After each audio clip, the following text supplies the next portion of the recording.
Irmãos e irmãs, a voz do pastor está chegando até vocês e queria dizer que nos encontramos já bem próximos da Semana Santa. Hoje é o quinto domingo da Quaresma, quinto domingo em que vamos refletir sobre a Palavra de Deus, aquilo que tanto o Novo como o Antigo Testamento nos comunicam e que é importante para a nossa fé. A Semana Santa, pois, deve começar na próxima semana. Estaremos já celebrando o Domingo de Ramos, se Deus quiser. E, graças a Deus, parece que a pandemia deu um tempo, de maneira que, mesmo ainda estando em nossas igrejas com máscara e distanciamento, mesmo assim, vamos poder celebrar a Semana Santa com alguma manifestação pública, alguma procissão. E, enfim, isso depende de cada paróquia, como tenha organizado a Semana Santa, mas certamente haverá possibilidade, se isto continua a normalidade da pandemia, haverá possibilidade depois de fazer algumas manifestações públicas durante a Semana Santa, como já vem sendo tradição em nossa igreja, né? Faz tempo em nossas paróquias, vem fazendo pois essas manifestações, tanto procissão como outras manifestações que são realizadas. Vamos começar então com a palavra de Deus através do profeta Isaías. Isaías foi um dos grandes profetas do Antigo Testamento. Por aquilo que ele escreveu e manifestou, provavelmente seja o maior profeta, pelo menos em extensão daquilo que nos deixou escrito. Mas certamente é um dos grandes profetas do Antigo Testamento. Vamos, pois, escutar a sua palavra, que nos fala de que o povo de Deus é povo de Deus e, portanto, deve estar ao serviço de Deus. Escutemos com atenção. Isto diz o Senhor, que abriu uma passagem no mar e um caminho entre águas impetuosas, que pôs a perder carros e cavalos, tropas e homens corajosos, pois estão todos mortos e não ressuscitarão. Foram abafados como mecha de pano e apagaram-se. Não relembreis coisas passadas, não olheis para fatos antigos, eis que eu farei coisas novas e que já estão surgindo. Acaso não as reconheceis? Pois abrirei uma estrada no deserto e farei correr rios na terra seca. Hão de glorificar meus animais selvagens, os dragões e as avestruzes, porque fiz brotar água no deserto e rios na terra seca, para dar de beber a meu povo e meus escolhidos. Este povo eu o criei para mim, e ele cantará meus louvores. Palavra do Senhor, graças a Deus. Isaías claramente se refere ao povo de Deus, ao povo de Israel, ao povo hebreu, que recebeu durante a história diversos nomes, mas que é o mesmo povo, seja hebreu, seja judeu, seja israelita, enfim, é o mesmo povo, é o povo de Deus, o povo que reconhece Deus como seu, o povo que recebe os favores de Deus, o povo que é atendido nas petições que faz a Deus. Este é o povo de Deus, este é Israel. E Deus pede que não olhe o passado, que não olhe as coisas passadas, que o seu olhar esteja fixado nas coisas futuras. E Deus disse: farei coisas novas, coisas novas. É para esquecer o passado e para olhar para o futuro, onde Deus realizará coisas novas e coisas maravilhosas, todas novas. Esse é o projeto de Deus com respeito ao seu povo. Tá? Mas terminando a leitura, Deus volta a insistir: este é o meu povo. Falando do povo de Israel, ou povo judeu, como queiramos, ou povo hebreu. Tá? São diversos nomes que o povo recebe, que recebeu ao longo da história e continua recebendo cada vez que nós lemos a palavra de Deus. Então, Deus pertence ao seu povo. Ele tem um olhar privilegiado sobre o seu povo. Procura fazer sempre o bem, procura que o seu povo se sinta bem. É claro que, embora a leitura não diga, mas o povo nem sempre tratou bem a Deus, nem sempre foi fiel a Deus e a sua palavra, nem sempre ele procurou agradar Deus. Muitas vezes fez o que desagradou Deus. Muitas vezes abandonou Deus e correu tras deuses estrangeiros ou estranhos, tras ídolos. E Deus é uma das grandes acusações que faz ao seu povo, de que o seu povo não é perseverante e não é fiel. Nem persevera na adoração do Deus verdadeiro, nem é fiel, porque muitas vezes ele abandona Deus e vai correr atrás de outros deuses estranhos, ou inclusive atrás de ídolos, como fez no deserto. Lembramos aquele becerro de ouro que Moisés triturou e dissolveu em água e fez beber aos israelitas para que nunca esquecessem que aquilo era uma idolatria, um grave pecado contra Deus, a idolatria, em definitiva, né? Então, este é Deus que ama o seu povo, que privilegia o seu povo, que sempre cuida do seu povo. E a história, nós que conhecemos a história, você também, meu irmão, minha irmã, vocês também conhecem a história e sabem como Deus sempre esteve do lado do povo. Mesmo nos momentos em que Deus parecia afastado, na verdade não estava. Estava sempre acompanhando o seu povo, sempre presente no seu povo. Muitas vezes Deus perdoou a idolatria do seu povo. Muitas vezes fechou os ouvidos, Deus, aos apelos e às enganações do seu povo. Muitas vezes Deus perdoou o seu povo. E este é o povo. Por quê? Por que, nos perguntamos? Simplesmente porque Deus ama seu povo. Deus ama seu povo. Tá? Hoje, o novo povo de Deus, nós consideramos que é a igreja. A igreja, com toda a sua estrutura, com todos os seus ministérios, com tudo que ela tem. E não me refiro à riqueza, mas me refiro mais bem a serviços. Pois é, a igreja é o novo povo de Deus. Como o povo antigo não pode se desviar de Deus, da adoração de Deus. Deve ser fiel a Deus, procurando sempre Deus em todos os momentos da existência e procurando que Deus realmente seja, digamos assim, escute os seus apelos para que desta maneira ele possa ser cada vez mais fiel. Se no passado o povo de Deus era infiel, hoje também às vezes isso acontece entre nós, que muitas vezes não somos fiéis. Não somos fiéis. Quantas pessoas, por exemplo,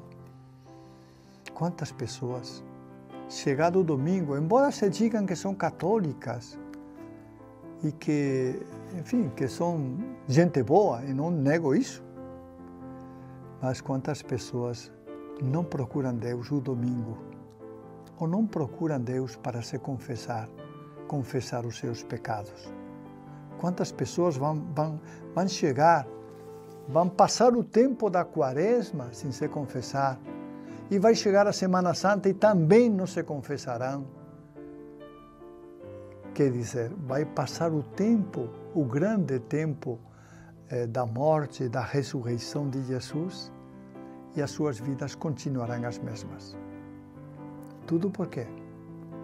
Porque são insensíveis ao amor de Deus, porque não percebem, não sentem em sua vida que Deus os ama, que Deus ama o seu povo, que Deus ama cada um de nós. E é este amor de Deus por cada um de nós que leva a Deus muitas vezes a nos perdoar, embora não mereçamos o perdão, Ele nos perdoa, como a leitura, vocês devem recordar da semana passada do filho pródigo, né? Que o pai perdoou de coração o filho, embora o filho tivesse perdido uma fortuna entre prostitutas e na vida desviada e desguiada que levava em outro país. Embora isso, Deus o perdoou, porque Deus é Pai e porque Ele nos ama. Deus também vai nos perdoar, mas é importante que nós não abusemos da paciência de Deus e vivamos segundo a sua vontade, como Ele quer, como Ele nos indica. Ele quer que nós sejamos bons e que o amemos sobre todas as coisas e que amemos também o nosso próximo como a nós mesmos, porque esse é o mandamento maior, segundo Cristo, Jesus Cristo. Esse é o mandamento maior que Deus nos deixou, amar a Deus sobre todas as coisas e amar ao próximo como a nós mesmos. Este mandamento não tem outro mandamento por cima dele. Este mandamento é o mais importante que Deus nos deixa. E é para viver este mandamento que nós rezamos a Deus e pedimos que nos dê forças, que nos ajude a vencer as tentações, que nos ajude a lutar contra o mal que muitas vezes está dentro de nós, porque a tentação sempre se faz presente em nosso coração, porque a tentação muitas vezes nos leva a pecar, porque somos fracos, muito fracos ante a tentação e acabamos caindo em pecado. A misericórdia de Deus, ela sempre nos acolhe, ela sempre intensamente nos protege, mas é necessário que da nossa parte nós façamos alguma coisa, que não nos conformemos só em apoiar-nos na misericórdia de Deus. É preciso que da nossa parte vivamos a nossa fé, viver a nossa fé. Como recentemente nós estávamos comentando, numa das cartas de São Paulo, penso que era a carta de Coríntios, de São Paulo a Coríntios, Paulo nos recordava que é necessário, é necessário proclamar Jesus como Senhor com a boca e crer nele no coração. Que Deus, meus irmãos e minhas irmãs, nos conceda esta graça de amar Deus e crer com o coração. Crer sempre, sem duvidar, crer no seu amor, na sua misericórdia, com o nosso coração. Mas antes, é preciso proclamá-lo com a boca. Reconhecer que Deus é nosso Deus. Reconhecer-nos como parte do mistério de Deus, ou melhor, como filhos de Deus. Embora muitas vezes abandonemos a casa do Pai, mas nós somos filhos também. Filhos, com a dignidade de filhos, que Ele nunca vai nos tirar. Porque no seu amor, o seu amor não permite isso. Então, meus irmãos, nesta esperança, nós queremos reconhecer que Deus realmente nos ama de verdade, reconhecer o amor de Deus e agradecer sempre, em toda oportunidade, agradecer por este amor que é generoso, abundante, desproporcional por parte de Deus para conosco.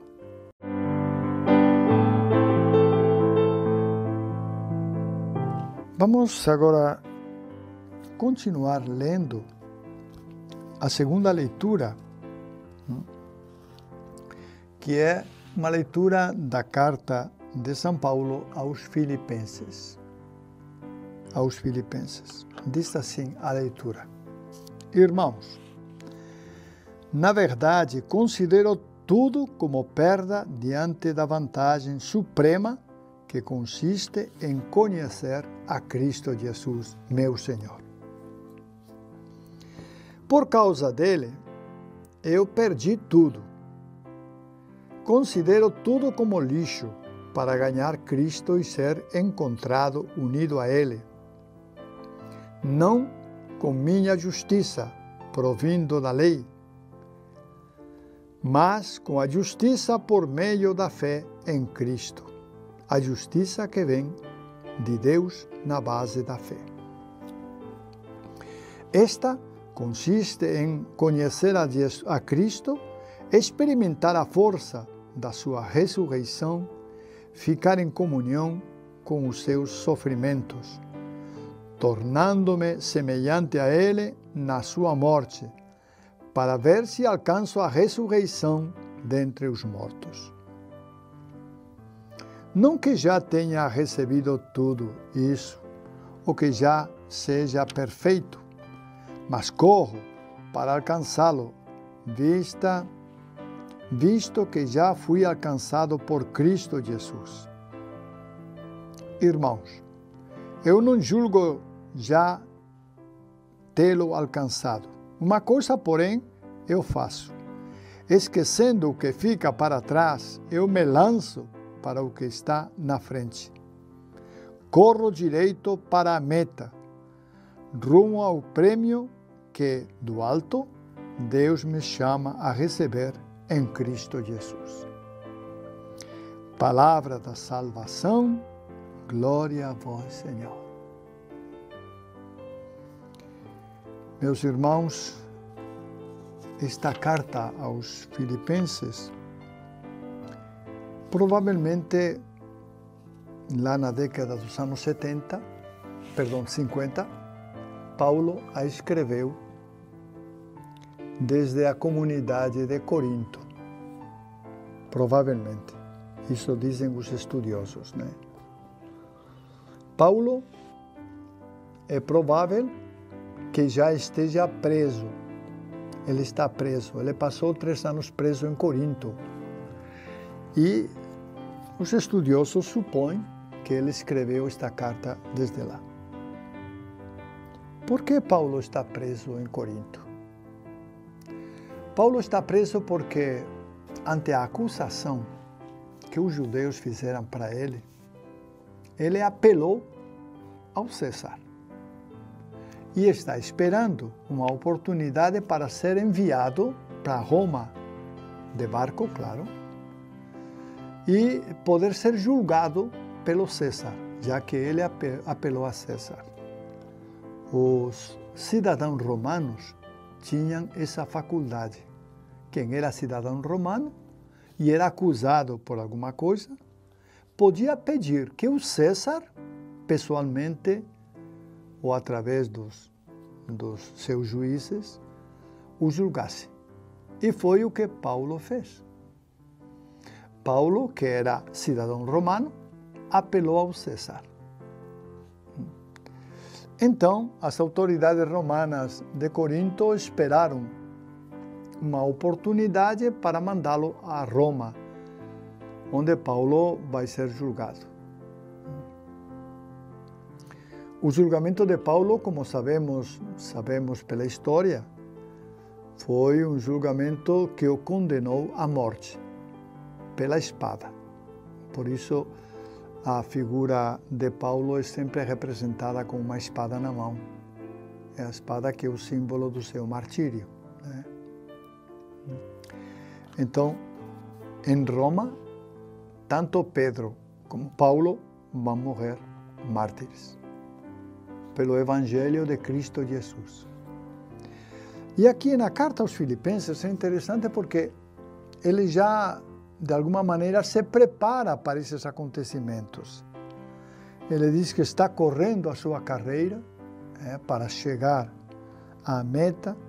Ele diz que está preparado para o que vier, né?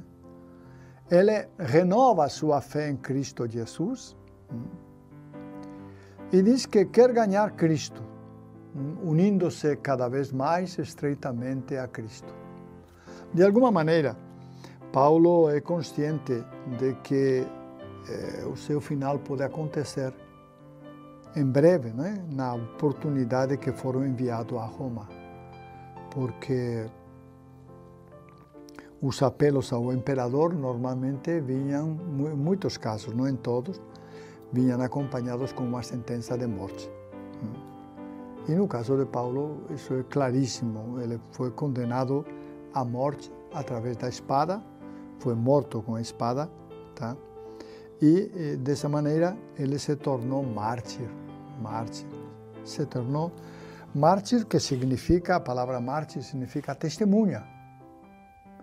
Quem morre no martírio, de forma cruenta, se torna testemunha. Ou melhor, o seu sangue se torna testemunha do sangue de Cristo Jesus. Dessa forma, os mártires, pois, se unem a Cristo Jesus, que é o nosso Senhor e Salvador, e alcançam a realidade do céu. Nós temos na história muitos mártires, muitos mártires. Não sei se chegarão a 1000, eu acredito que sim, mais de 1000 mártires. Muitos mártires, gente que deu a sua vida livremente por Cristo Jesus, por testemunhar Cristo Jesus no meio da multidão, no meio do povo, no meio dos países por onde estas pessoas estiveram andando. Cristo Jesus é, pois, o objeto da salvação dos mártires. Então, Paulo, logo mais, algum tempo depois, não muitos anos depois, sendo conduzido a Roma, porque em Corinto passou 3 anos, então foi assim conduzido a Roma e em Roma encontrou, pois, o martírio através da espada e dessa maneira ele se uniu mais intensamente a Cristo como ele queria. Ele queria unir a Cristo e uniu seu sangue também a Cristo, o nosso Senhor, e através dele alcançou a vida eterna. Esse é Paulo, o grande apóstolo dos gentios, aquele que levou a palavra de Deus a muita gente e que também visitou algumas comunidades. Não eram grandes comunidades, eram pequenas comunidades, mas Paulo se fez presente em todas elas para ir pregando a palavra de Deus. E vejam bem, como às vezes não podia se fazer presente de forma pessoal, ele escrevia umas cartas que depois as próprias comunidades se encarregavam de transmitir a outras comunidades, porque eram cartas muitas vezes de ânimo para a comunidade, e as comunidades entendiam que aquelas cartas sustentavam a sua fé.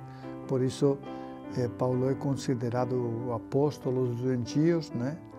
E um grande pregador dentro da igreja. Estando, pois, nas vésperas da sua morte, Paulo escreve esta carta aos Filipenses, onde vocês percebem, ele não tem medo de morrer, ele quer correr junto com Cristo até o último dia da sua vida, porque sabe que em Cristo Jesus está a sua salvação. A sua esperança se fortifica em Cristo Jesus e por isso ele quer morrer por Cristo Jesus, pois em Jesus está a sua vida.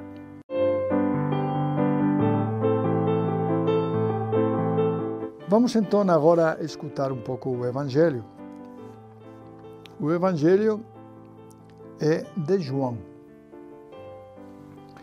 e narra um fato que aconteceu com Jesus. Aconteceu com Jesus. Vamos escutar com atenção. Vamos escutar com atenção.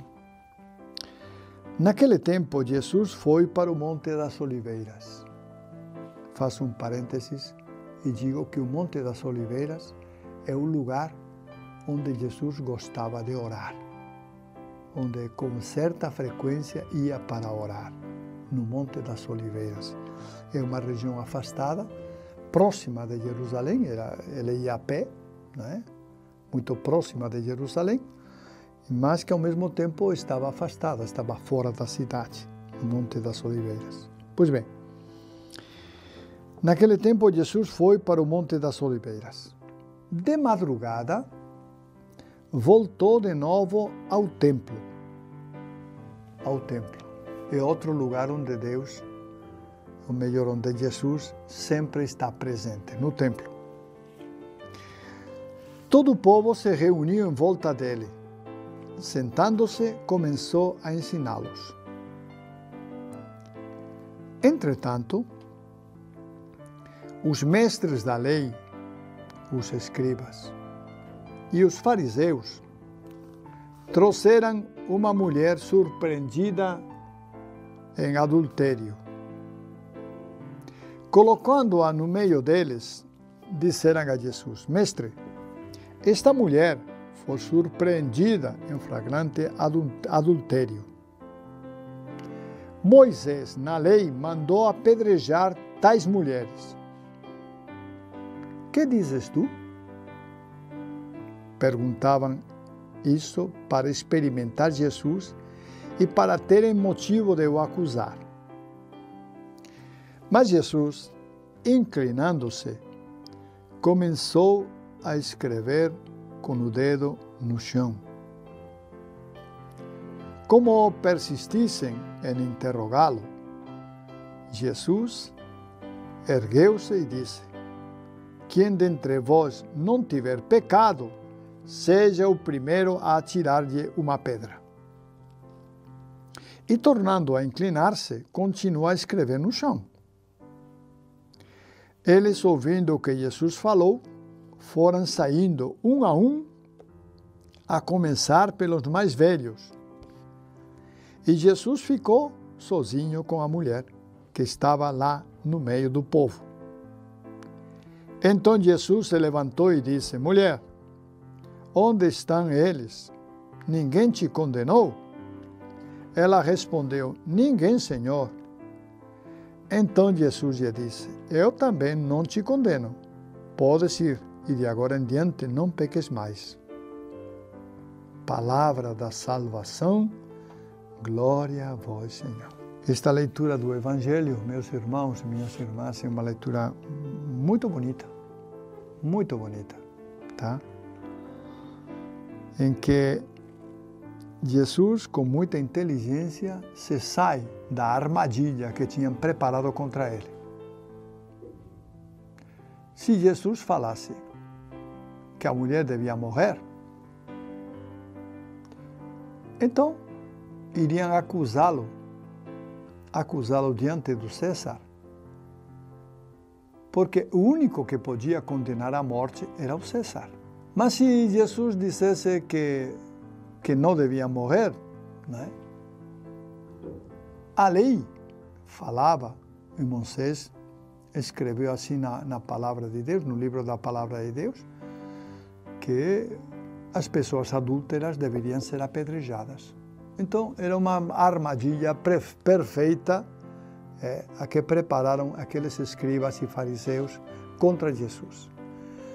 Respondesse o que respondesse, ele poderia ser incriminado numa falta, no erro, tanto contra o César, que era o único que tinha poder sobre a vida dos seus cidadãos, como também contra Deus, contra a lei de Deus, que indicava que toda mulher adúltera devia ser apedrejada. Tá? Então, nessa situação estava Jesus. E os fariseus insistiram para que ele respondesse, para que ele desse: o que você pensa? O que você diz?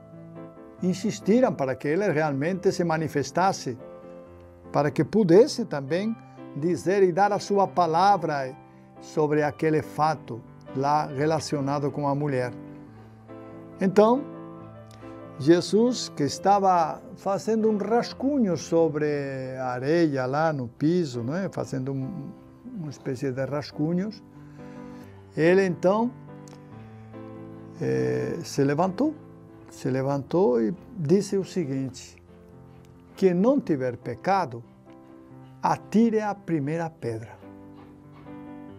E curiosamente, diz o texto bíblico, que começando pelos mais velhos, começaram a sair e abandonar o local. Começando pelas pessoas mais idosas, pelos anciãos, começaram a sair. E no final, ficou lá a mulher com Jesus e os seus discípulos. E Jesus disse: ninguém te condenou? Ninguém te condenou? Ela respondeu: não, Senhor, ninguém me condenou. E Jesus acrescentou: eu também não te condeno. Vai em paz e não peques mais. Vai em paz e não peques mais. Que palavras bonitas de Jesus para esta mulher. Esta mulher que, além do peso por ter cometido adultério, certamente, pesava também a angústia de que poderia ser morta, porque foi apanhada em adultério. Não sabemos o que, porque adultério não é só uma pessoa que o comete, não sabemos o homem.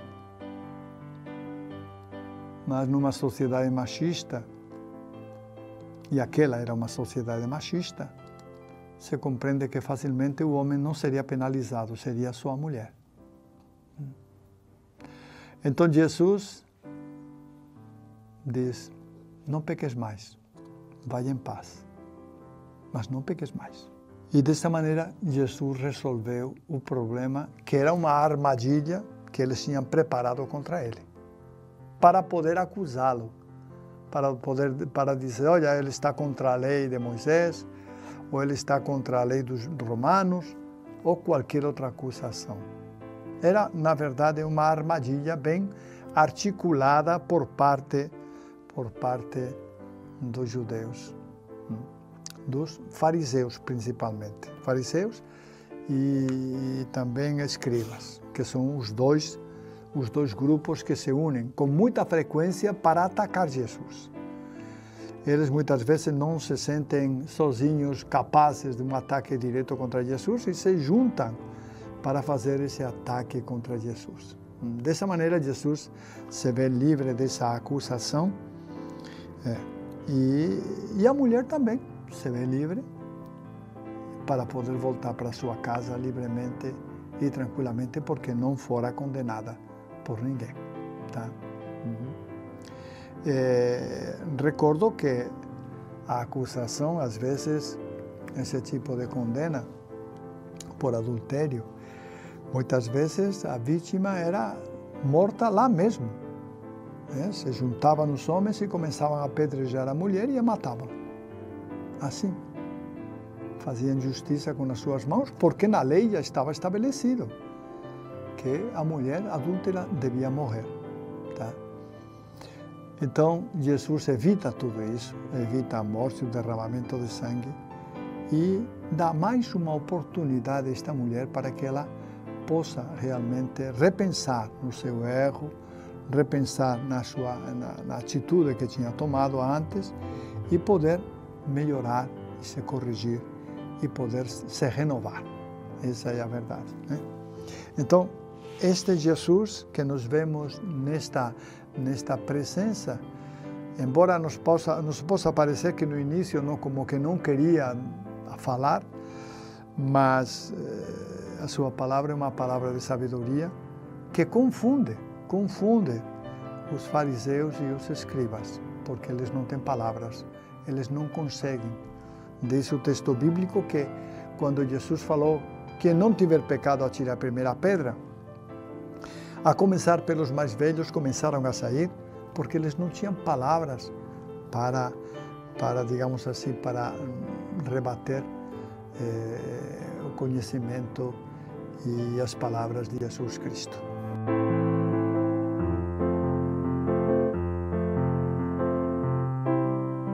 Muito bem, gente, então deixamos o Evangelho, vamos agora a algumas notícias que nós temos. E a primeira notícia é sobre a pastoral do surdo. A paróquia de Mãe do Rio, a paróquia São Francisco, né, tem um grupo da pastoral que estão trabalhando, né, para que realmente este programa que nós estamos aqui realizando e outros programas que possamos realizar também sejam traduzidos, né, na linguagem de sinais para aqueles que têm dificuldade na audição, para os surdos, para aqueles que não ouvem bem.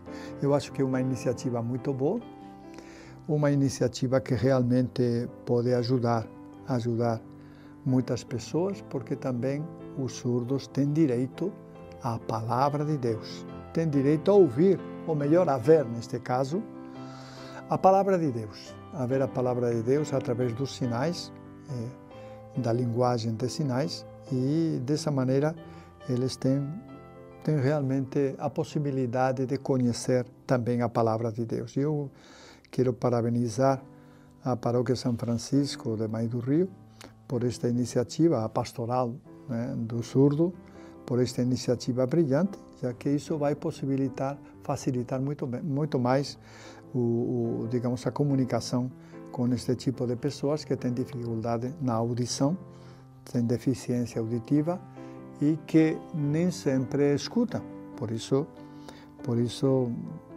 eu quero louvar, pois, esta iniciativa da Paróquia São Francisco de Mãe do Rio. E nós temos uma outra notícia que não é muito boa, mas que é preciso comunicá-la. Muitos de vocês já devem saber, porque isto aconteceu na quinta-feira desta semana, né? Chegaram aqui até a Cúria notícias de Aceiteua, de que a irmã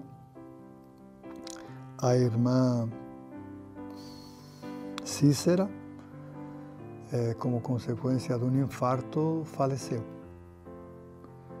É muito triste isto, porque a morte de uma irmã, e de uma irmã que não era tão velha assim, eu acho que não sei os anos que ela tinha, mas não me pareceu que fosse velha assim, né?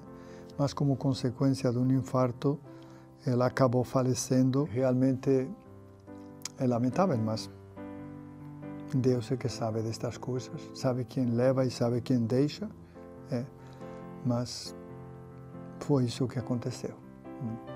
A irmã Cícera pertencia a uma congregação religiosa e trabalhou primeiro durante quase 1 ano ou 2 anos na paróquia da Aceiteua, né?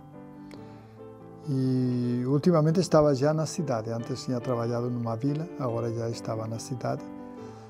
Mas, como digo, às vezes essas coisas acontecem. E, enfim, a paróquia da Aceiteua pertence ao município de Viseu. Pedimos a Deus que acolha a nossa irmã no céu, lhe conceda a paz e a alegria definitiva e em todo momento possa realmente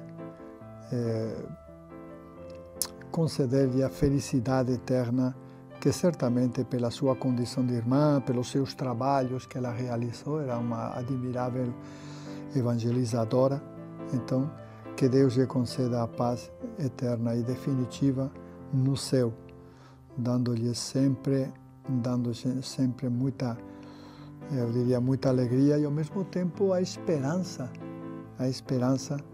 de participar da glória de Deus, que é isso que todos nós esperamos.